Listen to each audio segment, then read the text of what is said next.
So how do you do marketing for your business? This is the lifeblood of all businesses. A lot of people think that sales is the most important part of business, which in some ways it is, but sales can't happen unless you have marketing success. So what are the three types of marketing? There's only three marketing segments that you can do, and you have to be successful at one or more of these. Not all businesses need every one of these to be in place. You can actually survive and thrive on using one of these. But if you don't have marketing, meaning that you don't have leads or phone calls or eyeballs on your website, you can't do sales. You could have the best salespeople in the world, the best product, the best service, but if there's not people coming to your door, you're not going to be able to sell anything. It's like having an ice cream stand in the middle of the desert that nobody knows about. Anybody in the desert would want ice cream, but unless they know you're there and show up on your front door, you don't have it. So what are these three methods of marketing? The first one is paid marketing, direct paid marketing. Those are things like Google Ads, where you put ads on the internet. When people type in a search for, I want to buy a swimming pool, your ad comes up. That's an example of paid. That's probably the most common paid ad method right now. There are also other versions of this, like Facebook has ads you can buy. You can buy ads directly on websites. Those are paid ads. There are also podcasts and video ads that you can buy online. The other type of paid ads are offline, where you could do things like postcards, mailers, right? You can do billboards, which is called display or out of home. There is electronic media, TV commercials, radio commercials. Those are paid direct ads. The advantage to that is you are buying a very specific type, method, and number of eyeballs. If you buy a billboard, you know that that billboard has 50,000 people driving by every day. If you buy Google ads, you know that you pay per click. You pay for every person that clicks on your ad and goes to your website.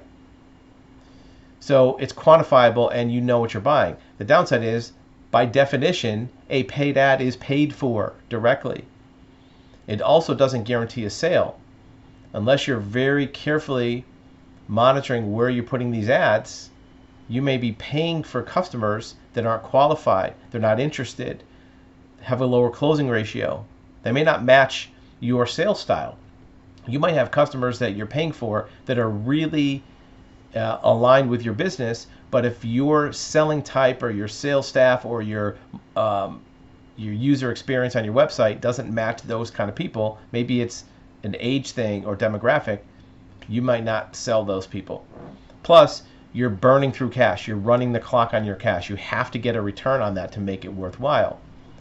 How much do you have to benefit from it? Well, if you pay $1,000 for an ad, you might say, well, if I get $1,000 back in sales, it broke even. That's not true. Think of what your bottom line business secured retention is, meaning that your net profit.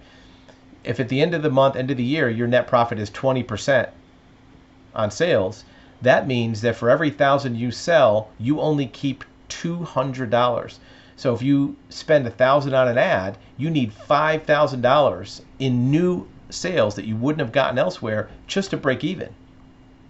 And that's to break even, which wouldn't be good because you went through all that trouble, all that extra work, all those employees did all those efforts just to get back to zero. You need really 7 or 8 or 9 times return on an ad paid for to make it worthwhile.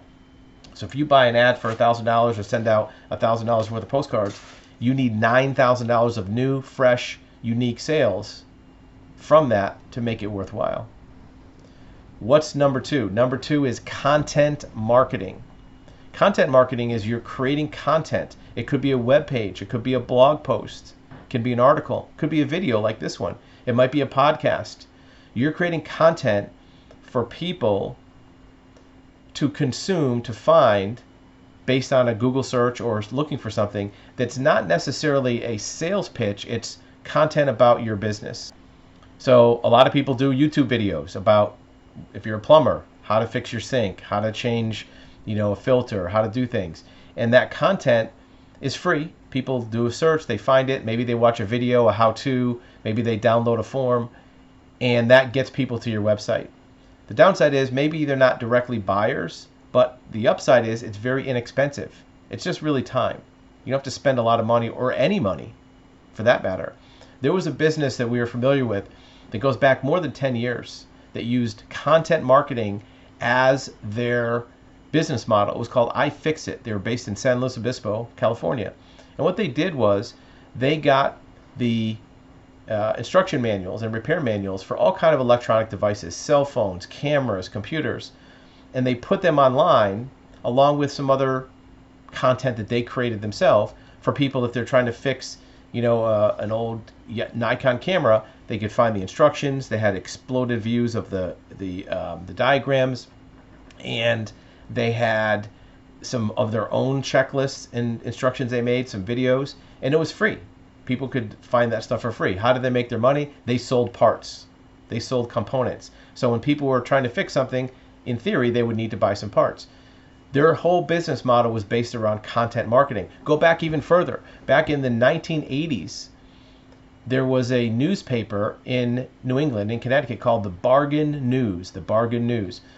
And this is before the internet. And at the time, classified ads, like if you wanted to sell a car or sell a lawnmower, you would actually pay your local newspaper, like the New York Times, a fee to place your ad in the newspaper. And some of you people that are younger can't even imagine having to pay to sell something. Now you have Craigslist and all these things. But in the past, you had to call up your local newspaper and pay a fee, $5, $10, to put your car for sale in the newspaper so people could see it for sale.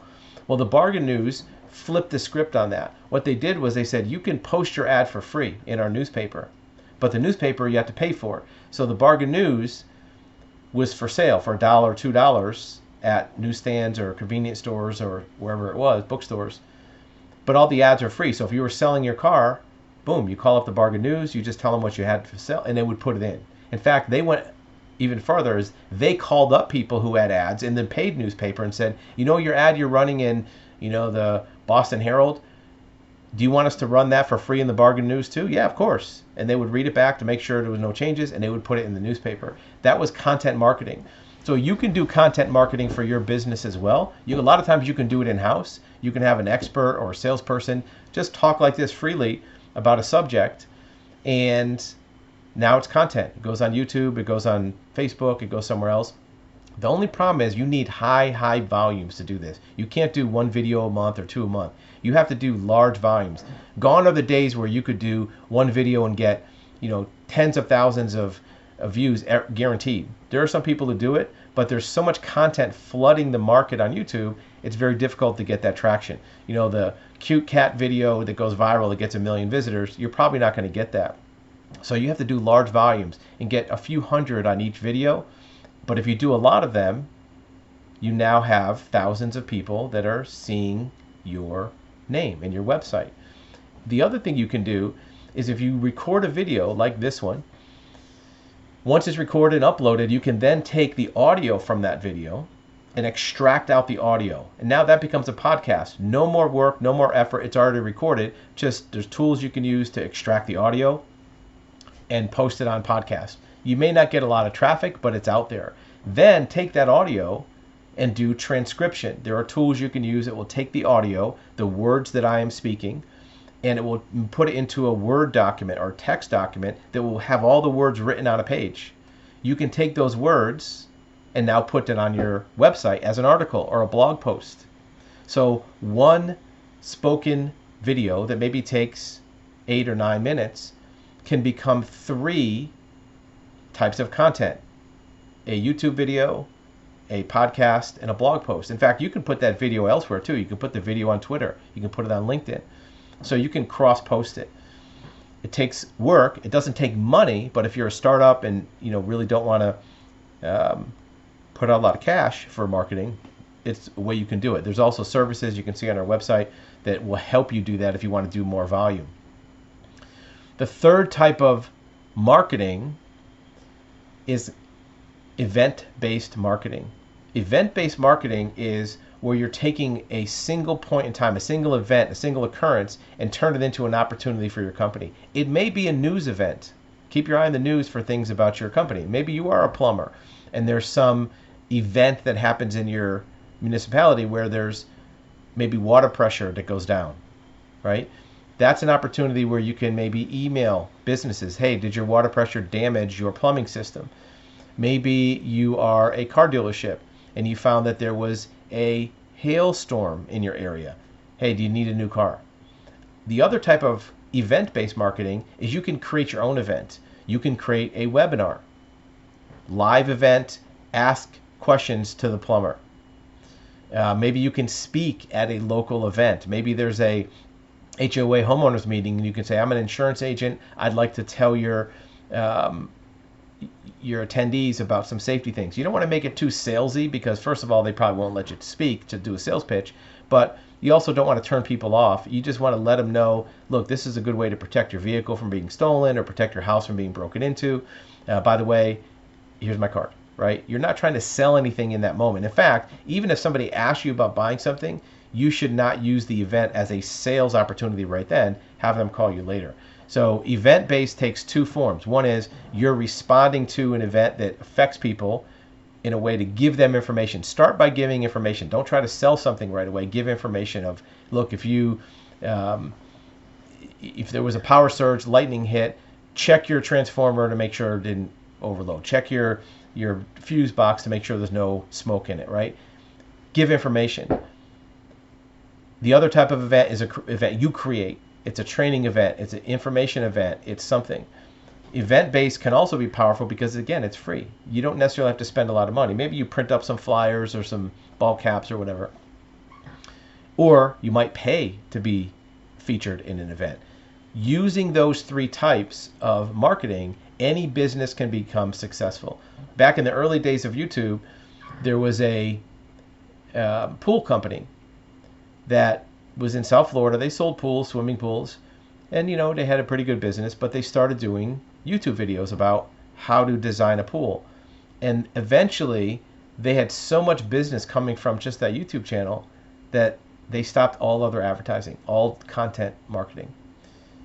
Again, social media and the internet has changed where now it's flooded and saturated and there's so much out there that you have to be a little creative. Maybe you talk about a smaller, narrow niche. Maybe you do some things to get featured more prominently. Maybe you collaborate with another company or website that has a lot of traffic that you can piggyback off of. But those are your three types of advertising to think about. Paid direct advertising, which is an advantage because you know what you're buying. Content, which is better because it's cheap, but you're not guaranteed to get any customers. You just have to keep banging away and doing large volumes. And event-based, where you can be clever and use a rifle approach to pick and choose where your customers are.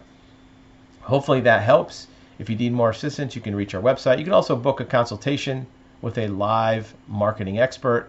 We'd be glad to be of assistance.